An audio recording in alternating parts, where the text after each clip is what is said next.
하나님의 말씀은 출애굽기 15장 1절부터 18절까지 중에서 중요한 말씀들을 함께 보겠습니다. 이때의 시작. 이때에 모세와 이스라엘 자손이 이 노래로 여호와께 노래하니 일러스되 내가 여호와를 찬송하리니 그는 높고 영화로우심이요 말과 그 탄자를 바다에 던지셨음이로다. 여호와는 나의 힘이요 노래시며 나의 구원이시로다. 그는 나의 하나님이시니 내가 그를 찬송할 것이요 내 아버지의 하나님이시니 내가 그를 높이리로다. 여호와는 용사시니 여호와는 그의 이름이시로다. 여호와여 주의 오른손이 권능으로 영광을 나타내시니이다. 여호와여 주의 오른손이 원수를 부르시니이다.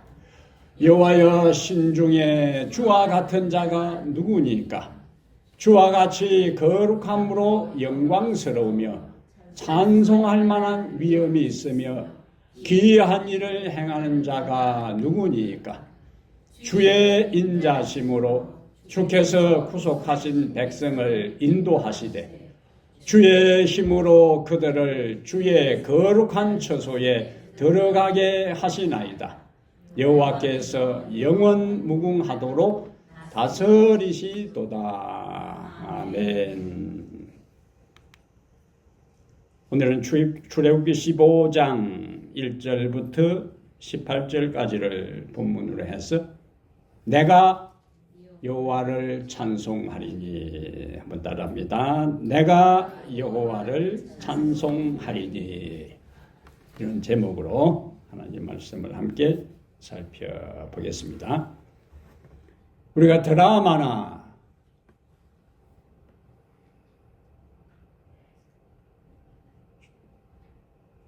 이거 왜 누가 들어왔어요?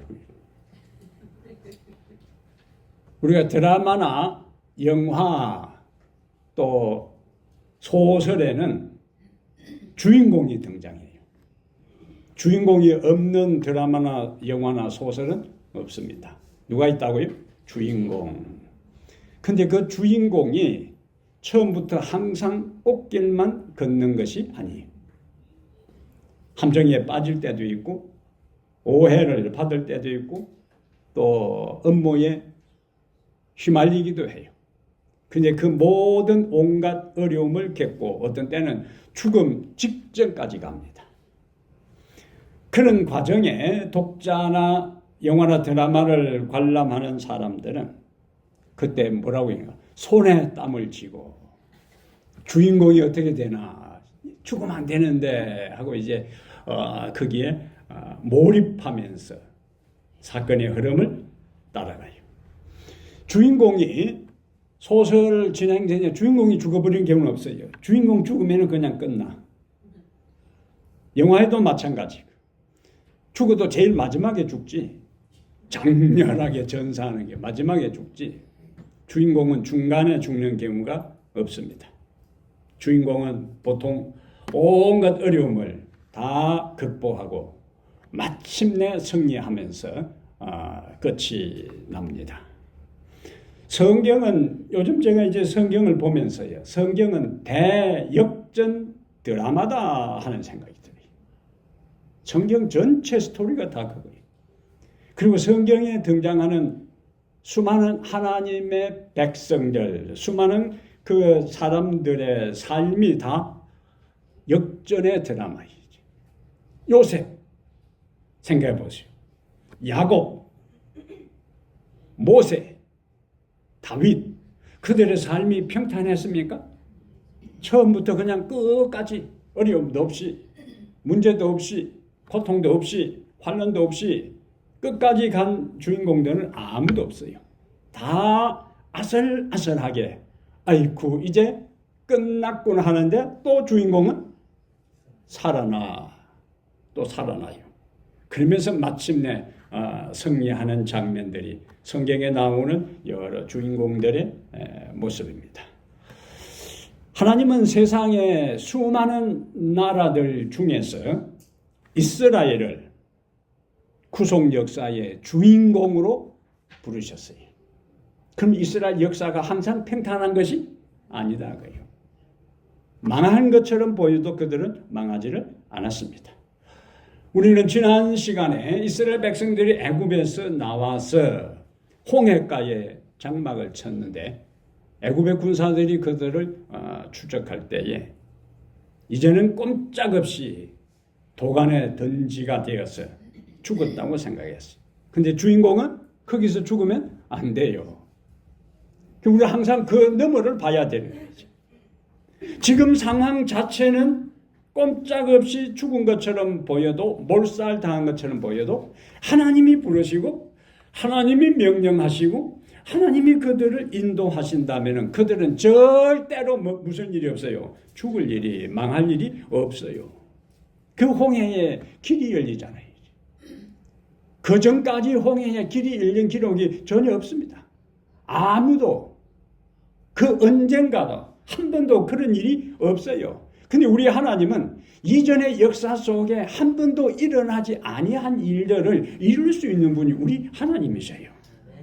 그래서 그들은 기적적으로 홍해를 통과합니다. 그리고는 오늘 15장에 그들이 기적적으로 홍해를 통과하고 그리고 그들을 추격해서 다시 애굽으로 끌고 가서 종 삼으려고 했던 바로의 모든 군사들이 홍해에 자기들이 막 통과한 그곳에 몰살당하는 모습들을 보았어요. 그냥 애굽 군사들이 그들을 추적해 올 때에 눈앞에서 홍해가 길이 쫙 나면서 그 다음에 그들이 통과했다. 좀 밋밋하잖아요. 예? 상황 전개가 그러면 아무 재미가 없어요. 완전히 길이 없다고 생각하는 순간에 하나님께서 길을 열었고 그들은 탈출했고 그 다음에 그들을 추격했던 군사들이 완전히 홍해에 수장되는 것을 보면서 그 현장 15장 1절에 어떻게 시작하는가? 이때에 이렇게 나와요. 이때에 그 상황에서 그들이 부른 노래가 오늘 본문 출애굽기 15장의 노래가 됩니다. 근데 이 찬양은 지금부터 3,500년 전에 모세와 이스라엘 백성들이 불렀던 그 노래가 이제 우리가 불러야 할 노래다. 우리가 불러야 할 노래. 그리고 장차 부르게 될 노래다 하는 것입니다. 자, 그렇다면 내가 여호와를 찬송하리니 그렇다면 우리는 무엇을 찬송할 것인가? 그것은 오늘 몇 가지를 이제 보겠어요. 자, 첫 번째는 살아계신 하나님을 찬양하라. 오늘 본문을 자세히 보면은요, 여호와라는 단어가 반복해서 나옵니다. 하나님이라는 단어가 반복해서 나와요. 주님이라는 단어가 여러 번에 걸쳐서 나옵니다. 이것은 우리가 누구를 찬양할 것인가 하는 것에 대한 답을 줘요. 여호와가 반복해서 나오고 하나님이 나오고 주님이 반복해서 언급된다는 것은 우리의 찬양의 대상이 누구인가? 여호와 하나님이라는 사실을 우리에게 보여줍니다. 사람이 찬양의 대상이 아니에요. 어쩌면은 모세를 높일 수도 있어요. 모세같이 위대한 지도자에 대해 백성들이 고마운 마음을 표하고 높일 수도 있지만은 모세 찬양했다는 건 나오지 백성들이 모세를 높이고 고맙다고 인사한 것이 없습니다. 우리의 찬양의 대상은 하나님이시다. 그리고 이제 15장을 우리가 정독을 하면은 하나님이 어떤 분이신지에 대한 것이 또 여러 가지를 묘사하고 있어요. 하나님이 어떤 분이신가 하는 걸 뭐라고 표현하면 하나님의 속성이라 그래요. 하나님의 속성. 하나님의 속성 하면 하나님은 어떤 분이신가? 그분은 높고 영화로우신 분으로 소개합니다. 그분은 용사로 소개해요. 그분은 거룩하시고 위엄이 있으신 분으로 소개합니다. 그분은 인자하시며 만물의 통치자가 되시는 분으로 소개해요. 자, 출애굽기 15장을 이제 펴시고 출애굽기 15장 11절에 그래서 모세와 이스라엘 자손은 이렇게 노래합니다. 그분이 용사가 되시고 거룩하시고 위엄 있으시고 높으신 분이기 때문에 11절 어떻게 찬양해요? 여호와여 신중에 주와 같은 자가 누구니까? 주와 같이 거룩함으로 영광스러우며 찬송할 만한 위엄이 있으며 귀한 일을 행하는 자가 누구니까? 아무도 없다. 본문은 하나님께 드리는 찬양이에요. 하나님의 높고 위대하심을 깨달은 그 백성들이 하나님의 높고 위대하심을 지금 찬양하는 것입니다. 우리가 찬양하고 우리가 높여야 되고 우리가 영광을 돌려야 할 유일한 대상은 여호와 하나님이세요. 1808년 3월 27일에 독일의 빈 대학 강당에 수많은 사람들이 몰려들었습니다. 작곡가 교회 한곡의 아버지라 불리는 이 작곡가 하이든의 76세 생일을 축하하기 위하여 그가 작곡한 천지창조를 연주하기 위해서 사람들이 몰려들었어요. 제1부가 끝나갈 무렵, 아직 제1부가 마지막 끝나지도 않았는데 그 청중들이 그 연주에 너무 감동을 받은 나머지 연주가 아직 끝나기도 전인데 일어나가지고 열광적으로 하이든에게 악수를 보냈어요. 그러면은 사람들이 앉아있다가 막 이름을 연호하고 박수를 치면 뭐요? 앉아있다가 일어나가지고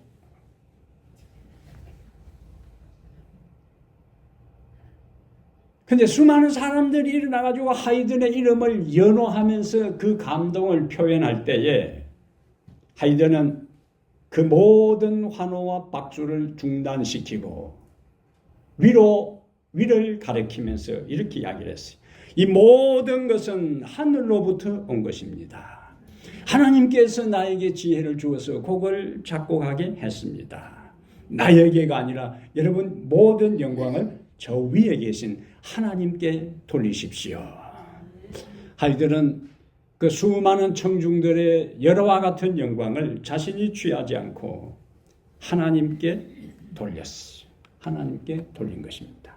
시편 115편 1절에 여호와여 읽습니다. 영광을 우리에게 돌리지 마옵소서.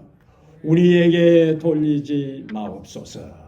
오직 주의 인자심과 진실하심을 인하여 주의 이름에 돌리소서. 아멘. 교회에서 이루어진 모든 일, 성취한 모든 일, 우리의 삶에서 이루한 모든 일에 대해서 내가 나서면 안 되는 거예요. 내가, 주께서 하셨다고 그분께 영광을 돌려야 하는 것입니다. 찬미가 42장의 후렴구는 주님의 높고 위대하심을 내 영혼이 찬양하네. 주님의 높고 위대하심을 내 영혼이 찬양하네. 이 찬양 가사처럼 살아계신 하나님, 높고 위대하신 하나님께 우리의 모든 영과 마음과 정성을 다하여 그분을 높이고 영광 돌리는 성도의 삶이 되기를 바랍니다. 자, 찬양의 대상이 하나님이시라면은 찬양할 존재가 있어야 돼. 찬양의 주체가 있어야 되는데 다시 1절을 보겠습니다.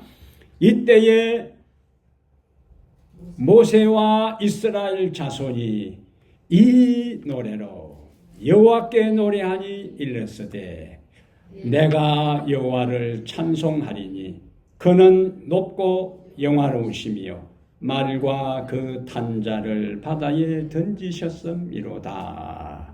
여기에 흐름을 잘 봐야 돼요. 1절 시작하는 거하고 1절 중간에 흐름을 딱 보면은 찬양의 시작은 누가 했어요? 모세와 이스라엘 자손이 여호와께 노래했는데 어떻게 바뀌어요? 다시 내가 여호와를 찬송하리니. 모세와 이스라엘 자손이 찬양하는 걸로 시작했는데 그 다음에 뭐로 바뀌었다고요? 내가 여호와를 찬송하리니 그는 높고 영화로우심이요. 그 다음에 뒤에 가면 여호와는 나의 힘이요 나의 노래시며 나의 구원이시로다. 내가 그를 높이고 찬송하리로다. 뭘 의미할까요? 시작은 모세하고 이스라엘 백성이 찬송해야 되는데 갑자기 주체가 누구로 바뀌어요? 내가 몰랐죠. 그래서 성경을 자주 읽어야 된다는 거예요. 뭘 의미하는가? 우리가 찬양하고 이스라엘 200만 대군이 모여서 찬양한다 할지라도 결국에 누가 찬양하는 거라고요? 내가 찬양하는 거예요. 하나님의 위대하심을 깨달은 사람, 하나님의 놀라운 능력을 경험한 내가 찬양하는 거예요. 그래서 그 찬양의 주체는 우리가 아니라 내가 돼야 된다. 내가 용서받았고 내가 구원받았고 내가 하나님의 은혜를 경험했기에 내가 부르는 찬양으로 우리의 찬양이 형성되는 거예요. 우리의 찬양이 뜨겁고 우리의 찬양이 은혜롭고 우리의 찬양이 감동적이고 우리의 찬양이 영감적이 되려면은 내가 은혜를 받고 내가 감동을 받고 내가 내 마음을 싣고 내가 심령으로 노래할 때에 우리가 부르는 찬양이 은혜가 되고 우리가 부르는 찬양이 감동이 되고 우리가 부르는 찬양이 능력이 있는 것입니다. 다른 어느 누가 만들어주는 것이 아니에요. 내가 우리의 찬양은 누구의 찬양으로? 내가 부르는 찬양으로 구성되는 것입니다. 그래서 하나님을 찬양할 때 오늘 하나님 회중 가운데 내가 찬양할 때 내가 하나님께 은혜 받고 내가 감동받고 내가 하나님의 위대하심을 깨닫고 내가 하나님의 높으심을 깨닫고 찬양을 부르게 해 주십시오. 마음에 감동이 없고 마음에 감사가 없고 마음에 은혜가 없는 상태에서 입으로만 부르는 찬양은 하나님 앞에 찬미의 제사가 될 수가 없습니다. 성경은 우리가 부르는 찬미를 찬미의 제사라 그랬어요. 제사는 드리는 거예요. 그리고 성경의 제사는 완전한 것을 요구합니다. 하나님 앞에 제물을 가져올 때에 그 제물은 완전해야 했어요. 왜? 완전하신 하나님께 드리는 것이기 때문에. 그렇다면 우리가 부르는 찬양은 뭐라고요? 제사라고 했으니까 그 제사에 정성이 들어가야 돼요. 그 제사에 마음이 들어가야 돼요. 그 제사에 혼이 들어가야 돼요. 그때에 비로소 하나님은 우리의 드리는 찬미의 제사를 받으실 수가 있습니다. 그렇지 않다면 우리의 제사, 찬미의 제사에 마음이 실리지 않고 은혜가 실리지 않고 감사가 실리지 않고 감동이 실리지 않은 상태에서 드리는 제사는 가인의 제사가 되고 말아요. 하나님께서 절대로 불을 내리지 않습니다. 지금까지 우리가 어떤 상황으로 노래를 했는지를 살펴봐야 돼요. 성경의 하나님은 온 우주의 하나님이세요. 맞습니까? 성경의 하나님은 이스라엘의 하나님이세요. 맞습니까? 그런데 성경의 하나님은 우리의 하나님과 동시에 그 다음에 나의 하나님이요. 나의 하나님. 우주의 하나님 중요합니다. 이스라엘의 하나님 중요합니다. 우리의 하나님 중요합니다. 그러나 더 중요한 것은 나의 하나님. 내 인생의 왕으로, 내 인생의 주관자로, 내 인생의 구원자로, 내 인생의 모든 것을 살피고 제공하는 보호자로 고백하고 받아들이고 그분께 찬양할 때 그분은 영광을 받으시는 것입니다. 지금까지 어떤 태도와 자세와 마음가짐으로 하나님을 찬양했습니까? 이 시간 가만히 가슴에 손을 얹고 저 벽에 손 들고 서 있는 대신에 가슴에 손을 얹고 내가 지금까지 어떤 마음가짐과 태도와 자세로 하나님을 찬양했는지 한번 살펴보는 시간이 되었으면 좋겠어. 과연 내가 주님에 대한 경외심을 가지고 그분의 이름을 높이며 찬양했는가? 아니면 열정도 없이 무표정한 표정으로 맥 빠진 모습으로 입술만 달싹거리고 어떤 경우에는 다른 사람 모두는 찬양하는데 굳은 표정으로 입을 한일자로 굳게 닫고 앉아있지는 아니했는지 뭐 해봐야 된다고요? 반성해 보시기를 바랍니다. 예? 반성해 보시기를 바랍니다.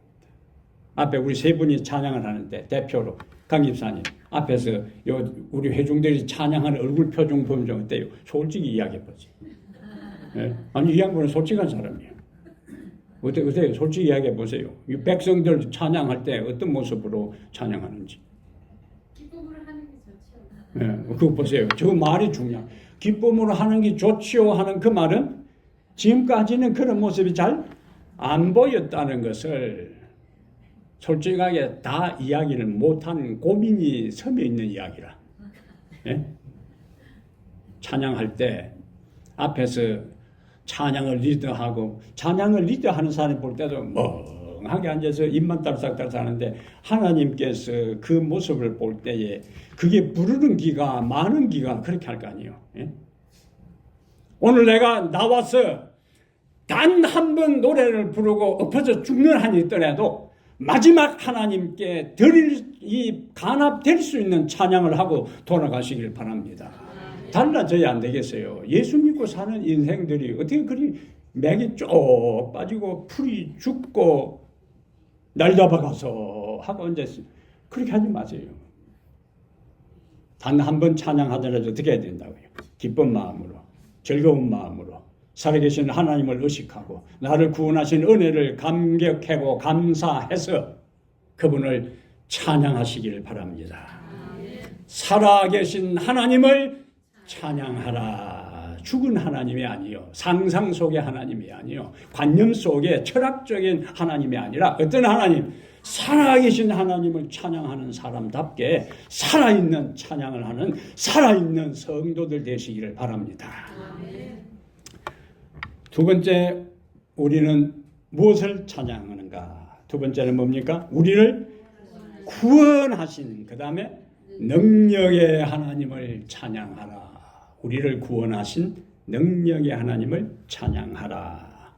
1절 다시 보겠어요. 1절 보면은 내가 여호와를 찬송하리니 그는 높고 영화로우심이요. 이것은 뭐냐면은 하나님의 속성입니다. 높고 영화롭다는 것. 그 다음에 능력의 하나님을 찬양하라. 그 말은 하나님이 하신 일이요. 뭡니까? 말과 그 탄자를 바다에 던지셨음이로다. 왜 찬송하는가? 왜 찬송하는가? 말과 그 탄자를 던졌다.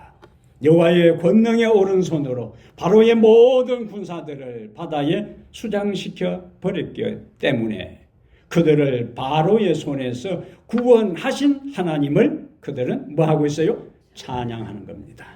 백성들은 그들 눈앞에서 바로의 군대들이 바로의 군대들을 수장시켜 버리는 하나님의 능력과 권세를 생생하게 목격했어요. 그래서 다시 11절에 여호와여 신중에 주와 같은 자가 누구니까? 주와 같이 거룩함으로 영광스러우며 찬송할 만한 위엄이 있으며, 여기까지는 속성이요. 그 다음에 귀한 일을 행하는 자가 누구니까?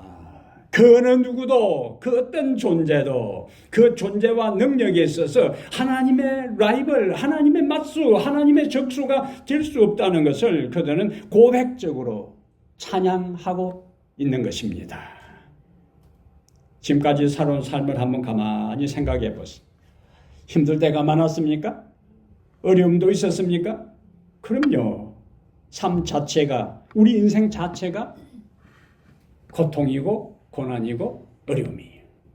그래서 욥기 5장 7절에 인생은 고난을 위하여 났다. 인생은 고난을 위하여 났다.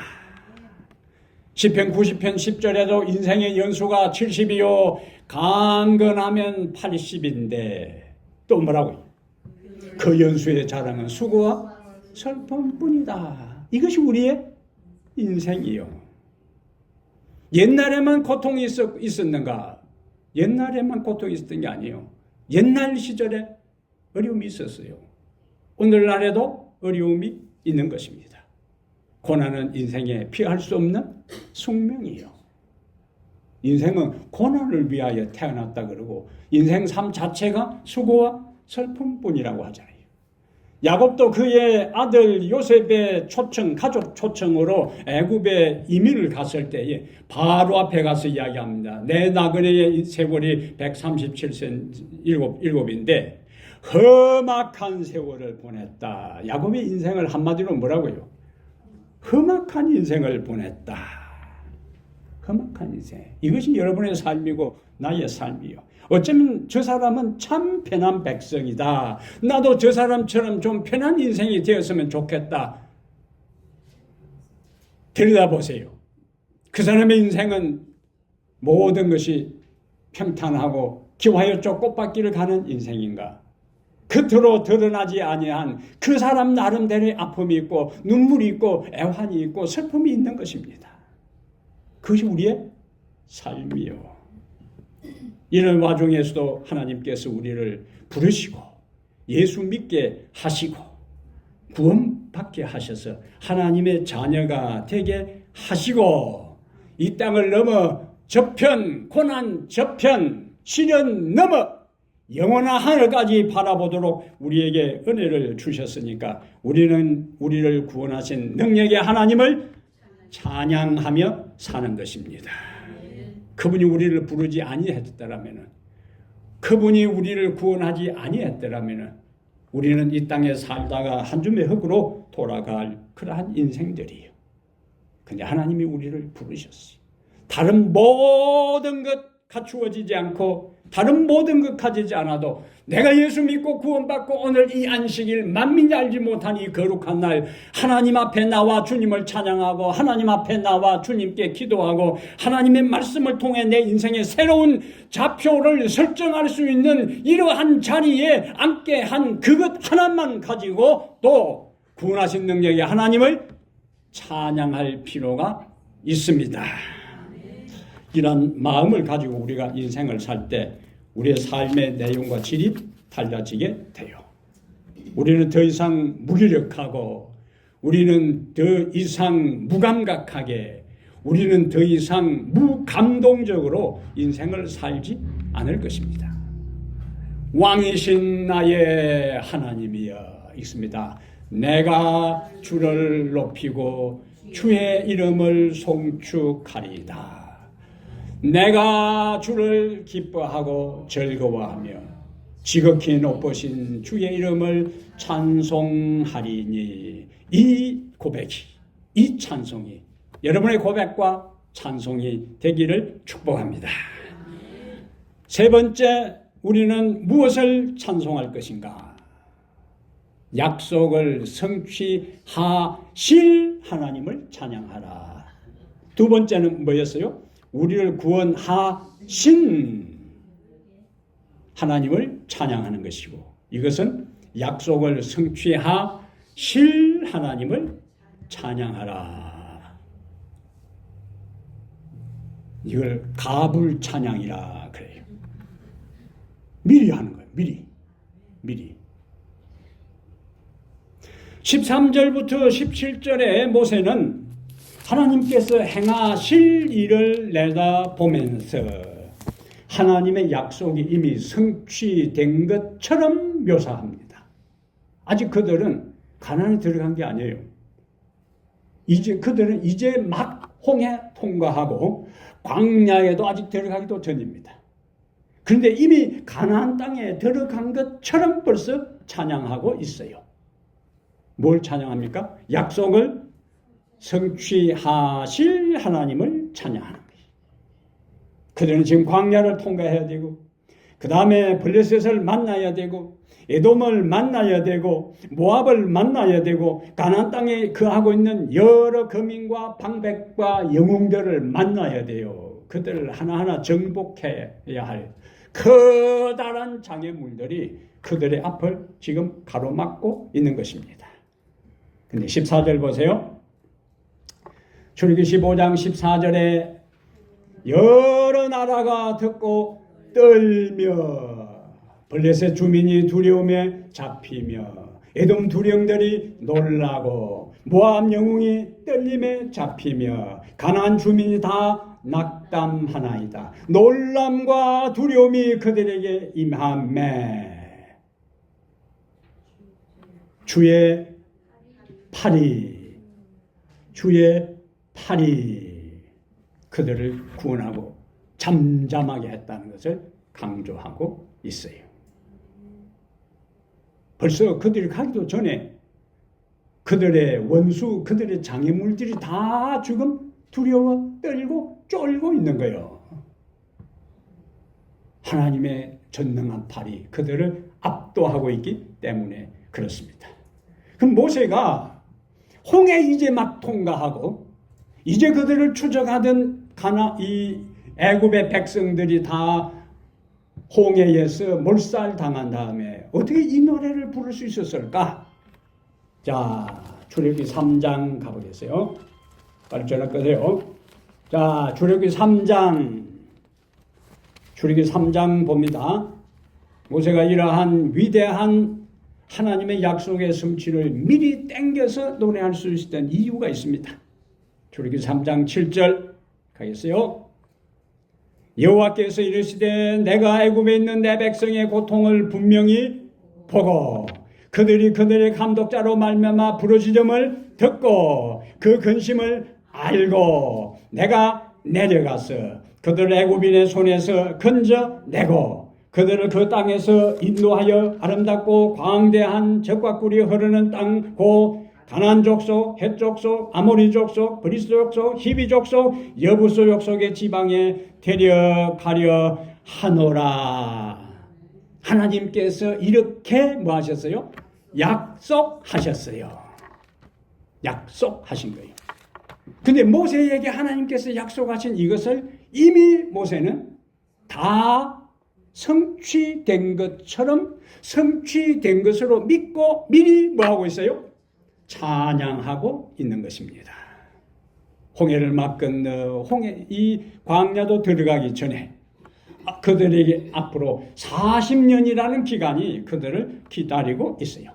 40년 후에 그들은 홍해에 들어갈 것입니다. 근데 약속을 성취하실 하나님을 그들은 미리 찬양하고 있어요. 왜 그런가? 하나님은 어떤 분이시니까? 신실하시게 약속을 지키시는 분이기 때문에 하나님이 약속하셨다. 그 말은 곧 이미 그것은 이루어진 것과 마찬가지요. 아멘.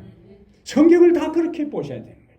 하나님이 말씀하셨으면 이미 그것은 이루어진 것과 마찬가지요. 왜? 하나님은 다 하실 수 있는데 하나님이 하실 수 없는 딱 한 가지가 있는데 뭐요? 거짓말은 하나님은 못해요. 하나님은 다 하실 수 있어요. 근데 뭐 하나만 못해요? 거짓말을 못해. 거짓말을 하실 수 없는 그분이 약속하시면 100% 된다는 것을 확신하고 미리 땡겨서 뭐 하시라? 찬양하시기를 바랍니다. 고린도서 1장 20절에 읽습니다. 하나님의 약속은 얼마든지 그리스도 안에서 얘가 예스가 되니 그런즉 그로 말미암아 우리가 뭐해서 아멘하여 하나님께 영광을 돌리게 되느니라. 아멘. 성경에 나오는 수많은 약속들을 읽을 때마다 우리는 뭐하고? 아멘. 하나님의 약속에 대해서 우리는 아멘. 그러면 하나님은 그 아멘에 따라서 약속을 성취시켜 주셔요. 하나님이 말씀하시고 약속하셔도 아멘 하지 않으면 취소해버립니다. 그러나 아멘을 세게 하고 자주 하는 사람에게는 하나님이 또 약속하시고 성취시켜 주세요.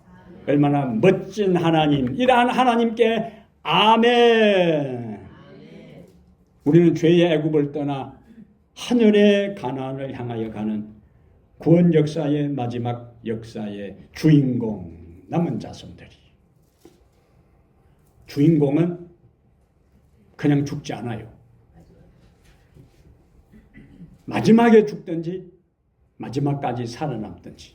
근데 성경은 마지막에 죽어도 부활을 통해서 그 사람을 다시 살려요. 가장 인류 역사의 대역전극이 이 드라마가 펼쳐진 곳이 어딘가? 예수님의 십자가입니다.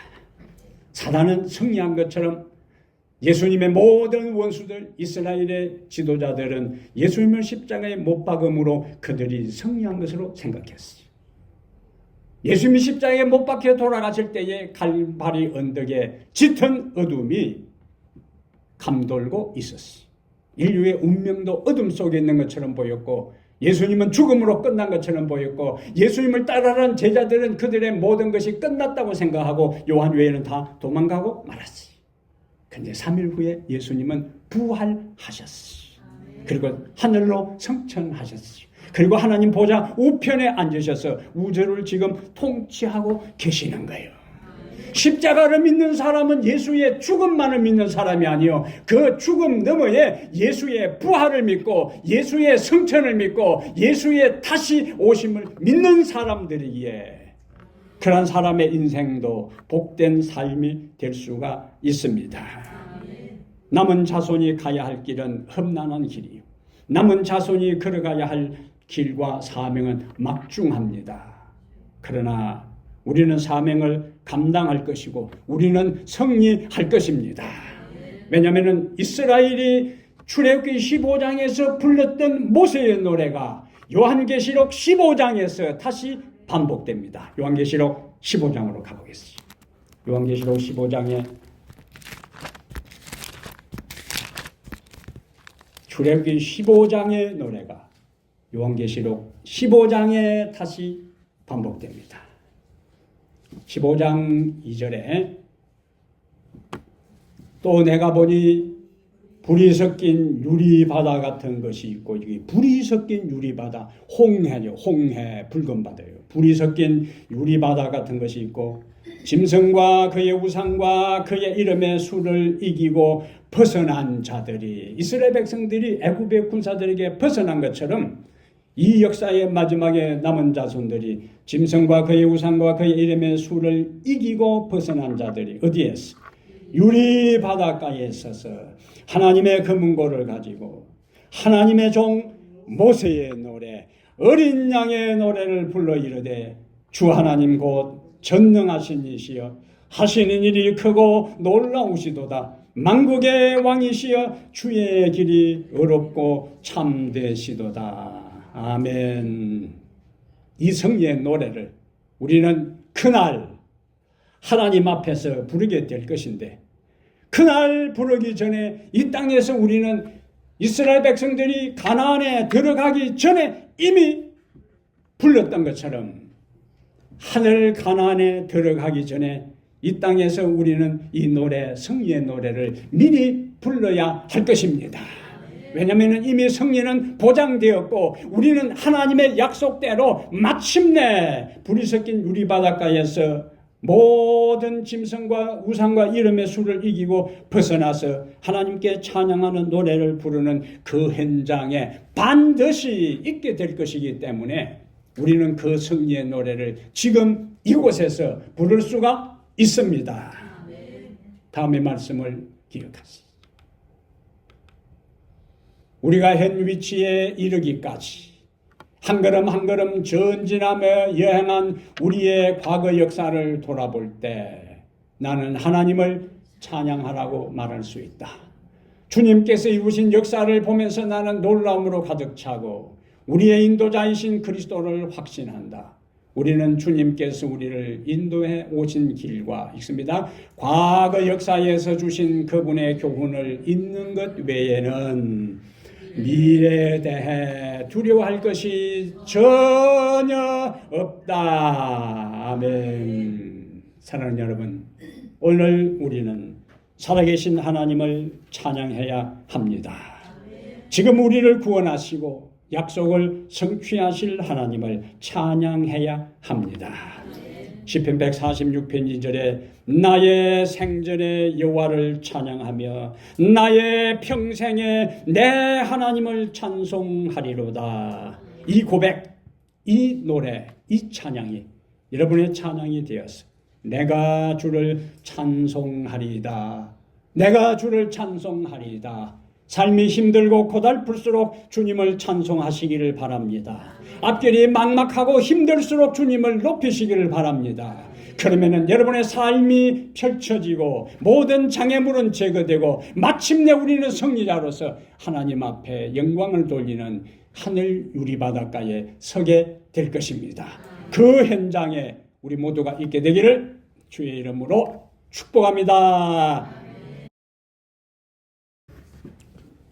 살아계신 우리 하나님, 주님을 찬양합니다. 우리를 구원하신 놀라운 능력을 가신 주님을 높입니다. 성경의 수많은 약속, 우리들 개인을 향한 약속을 성취시킬 하나님을 찬양합니다. 삶이 고단하고 고달프고 힘에 벅찰 때 그래도 여전히 우리를 붙들어 계시는 주님을 기억하며 불평과 원망과 한숨 대신에 주님을 의도적으로 의식적으로라도 찬미하게 하시고 감사하게 하시고 주님의 이름을 높이게 해 주시옵소서.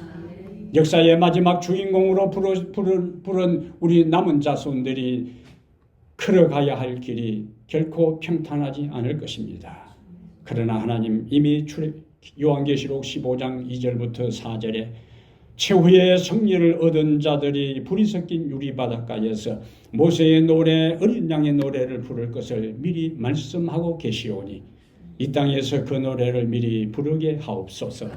패배의 선잔으로 인해서 고달픈 삶이 아니라 승리의 노래를 부르는 저희들 모두 되게 해 주시옵소서.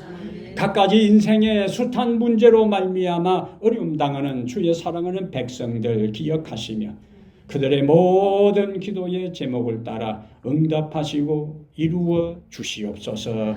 우리 주 예수님 이름으로 간절히 기도하옵나이다. 아멘.